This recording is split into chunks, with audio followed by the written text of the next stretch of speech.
Hello bachcho, let's read this question. The question says that a goat is tied to a corner of a rectangular plot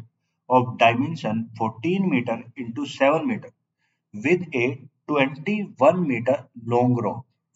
It cannot graze inside the plot but can graze outside it as far as it is permitted by the rope. Find the area it can graze in metre square take pi equal to 22/7। बोलता है एक कोई गोट है, वो किसी corner में बंधी हुई है, किसके एक प्लॉट के एक कॉर्नर में बंधी हुई है एक साइड के, और जो प्लॉट है वो मेरा कैसा है, रेक्टेंगुलर प्लॉट है। ठीक है जी, मान लिया ये कोई मेरा एक रेक्टेंगुलर प्लॉट है इस टाइप से, ये कोई एक रेक्टेंगुलर प्लॉट है और जिसकी जो डायमेंशन है, लेंथ कितनी रखी 14 मीटर और ब्रेथ कितनी रखी 7 मीटर दे रखी। यहाँ पे कोई एक गोट बंधी है। अब कह रहा है इस गोट की जो थ्रेड है, जो वो जिससे वो बंधी है, वो 21 मीटर की है जी, मतलब उसने ये दे दिया ये कितने की 21 मीटर की है। अब बोलता है इस रोप के से, अब वो इस गार्डन इस प्लॉट के अंदर तो ग्रेज नहीं कर सकती, अगर ये इस प्लॉट के बाहर जितनी इसे परमिशन है उतनी ये ग्रेज करे तो ये कितना एरिया ग्रेज कर पाएगी। अब देखो हमें पता है कि ये भी साइड 14 है और ये साइड कितनी 7 है, ये अपोजिट साइड उसकी क्या होती है, बराबर होती है। तो अगर ये है, अब देखो सबसे पहले क्या करेंगे, अगर मैं यहाँ पे बात करूं तो इसकी, अगर हम बात करें ये, तो ये 21 मीटर है, तो ये इसका एरिया अगर हम घूम के आएंगे तो ये इधर 21 तो यहाँ तक और आगे भी कितना जा सकते हैं, इसके यहाँ तक 7 मीटर और घूमेंगे। और अगर ये वाली 7 है तो ये इधर की तरफ कितना बढ़ सकती है, 14 मीटर जा सकती है। भैया 14 मीटर ये, यही क्योंकि टोटल लेंथ इसकी कितनी है भाई, टोटल लेंथ है उसकी कितनी 21 है, तो ये इतनी तो यहाँ से यहाँ तक तो ये आ ही सकती है। अगर ये यहाँ से यहाँ तक आ सकती है, अब इसे घुमाओ, जब ये घूमेगी भाई, ये घूमेगी और ये घूमेगी किस शेप में, सर्कुलर शेप में। जब भी कोई चीज बंधी होती है तो वो किस शेप में घूमती है, सर्कुलर शेप में घूमती है, तो वो इस शेप से घूमेगी, घूमेगी भाई ये। तो ये वो इस टाइप से घूमते घूमते ये वाला एरिया, और ये घूमते घूमते कुछ यहाँ तक, ये यहाँ तक आ सकती है, और ये इस तरीके से घूमते यहाँ तक ये जी। और अगर ये इस वाले में घूमेगी तो वो यहाँ से घूमते घूमते घूमते घूमते ये, और ये होगा ये यहाँ तक, और फिर ये यहाँ पे आ जाएगी ये। तो वो इस तरीके का एरिया कवर करेगी। अब देखो ये वाला जो पोर्शन है ना, ये वाला पोर्शन, ये वाला तो मेरा क्या है, सर ये है तो सारे पोर्शन में सर्कुलर में ही, पर ये वाला जो पोर्शन है, ये वाला पोर्शन किससे है भाई, ये वाला पोर्शन जो होगा ये उसका किसका 3/4 पार्ट होगा, किसका, सर्कल का। यहाँ से लेके यहाँ तक की अगर मैं बात करूंगा ये वाला पार्ट, क्योंकि ये वाला पार्ट कितना होगा 3/4 होगा, क्योंकि एक सर्कल के अगर देखें भाई ये 90 डिग्री है तो ये अंदर तो जा नहीं सकती, यानी ये वाला पोर्शन छूटेगा, ये वाला जो इधर वाला पोर्शन है, और ये पूरा एरिया ये कवर करेगी, यानी ये जो होगा ये कितना होगा भाई, ये अगर हम 90 360 डिग्री पूरा एंगल बनाते हैं तो ये मेरा 3/4 होगा, किसका, उसका। अब सबसे पहले उसने हमें क्या दे रखा है भाई, रेक्टेंगुलर प्लॉट के डायमेंशन, भाई उसने हमें दे रखा है dimension, dimension of rectangular plot जो उसने हमें दे रखी है वो कितनी दे रखी है, 14 मीटर इंटू 7 मीटर ये दे रखी है। और जो लेंथ ऑफ रोप दे रखी है, लेंथ ऑफ रोप, जो लेंथ ऑफ रोप दे रखी है वो कितनी दे रखी है, 21 मीटर दे रखी है। डायमेंशन दे रखी है रेक्टेंगुलर प्लॉट की 21 मीटर, और लेंथ ऑफ रोप दे रखा है कितना है, ये डायमेंशन ऑफ रेक्टेंगुलर प्लॉट क्या है 14 मीटर इंटू 7 मीटर, और लेंथ ऑफ रोप दे रखी है 21 मीटर।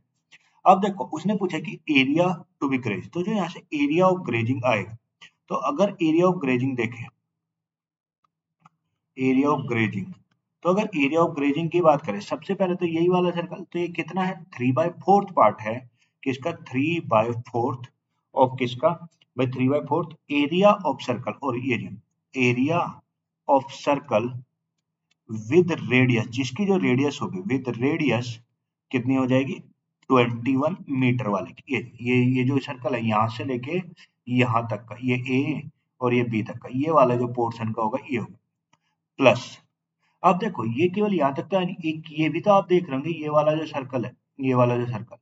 अगर इसे देखें तो ये वाला कितना है, ये इसकी ये यहाँ पे, ये अगर इस सर्कल को पूरा करते तो ये अंदर आ जाता, पर ये वाले पोर्शन में, तो इस पोर्शन की जो रेडियस है वो कितनी 14, क्योंकि ये पूरा 21 था, तो ये यहाँ से यहाँ तक 7 हो गया, तो यहाँ से यहाँ तक कितना हो गया भाई, ये हो गया 14। तो ये आएगा 1/4 पार्ट, किसका 1/4 part of area of circle, area of circle with radius, with radius कितना है उसकी भाई, कितनी है 14 मीटर, ये 14 मीटर ये होगा। नेक्स्ट एक और पार्ट बचा, इधर भी तो है। अब देखो ये 14 तो यहाँ से आता है, तो यहाँ से आता कितनी है 7, तो इस वाले का तो क्या होगा 1/4 of area of circle, area of circle radius with radius कितना हो गया 7 मीटर होगा, कितना विद रेडियस कितना 7 मीटर। अब देखो हम जानते हैं एरिया ऑफ सर्कल होता कितना, एरिया ऑफ सर्कल, तो जो एरिया ऑफ सर्कल होता है वो कितना होता है पाई आर स्क्वायर होता है, pi R square, area of circle pi R square. तो अगर area of circle pi R square होता है तो यहाँ पे रखो, तो total grazing area, total grazing area कितना आएगा 3/4। अब देखो इसका area of circle with radius कितना पाई 21 मीटर, तो इसका बनेगा पाई कितना होता है 22/7 और इंटू आर स्क्वायर, आर कितना 21 इंटू 21, तो प्लस 1/4 इंटू इसका दूसरे का 14 सेंटीमीटर 14 मीटर वाले का, तो होगा इंटू कितना 14 इंटू कितना 14 प्लस 1/4 इंटू 22/7 और इंटू कितना 7 इंटू 7। तो आप देखो अगर यहाँ से आप देखोगे तो इसे जब सोल्व करोगे भाई, इसे सोल्व करोगे तो यहाँ से तो सबसे पहले तो क्या आ जाएगा भाई 1/4 22/7 और इंटू 1/4 कॉमन आ गया 22/7। तो जब इसे सोल्व करोगे 21 21 कितना होता है भाई 21 इंटू 21, तो ये मेरा हो जाएगा 21 इंटू 21 होता है 441 और ये हो गया 441 और इंटू कितना है इसमें 3 भी है, तो आएगा 1323, तो ये तो बनेगा 1323 प्लस ये कितना हो जाएगा भाई, ये हो जाएगा 22/7 इंटू 1/4 बाहर ही चला गया, तो कितना 196 और प्लस कितना हो जाएगा, ये हो जाएगा कितना 49। देखिए तो जब इसे सोल्व करेंगे तो इसे सोल्व करने के बाद जो टोटल ग्रेजिंग एरिया आएगा वो है 1232 और क्या होगा भाई मीटर स्क्वायर, क्या होगा 1232 metre square. So the answer of this question 1232 metre square, that is option D. I hope you will understand it. Thank you and best of luck.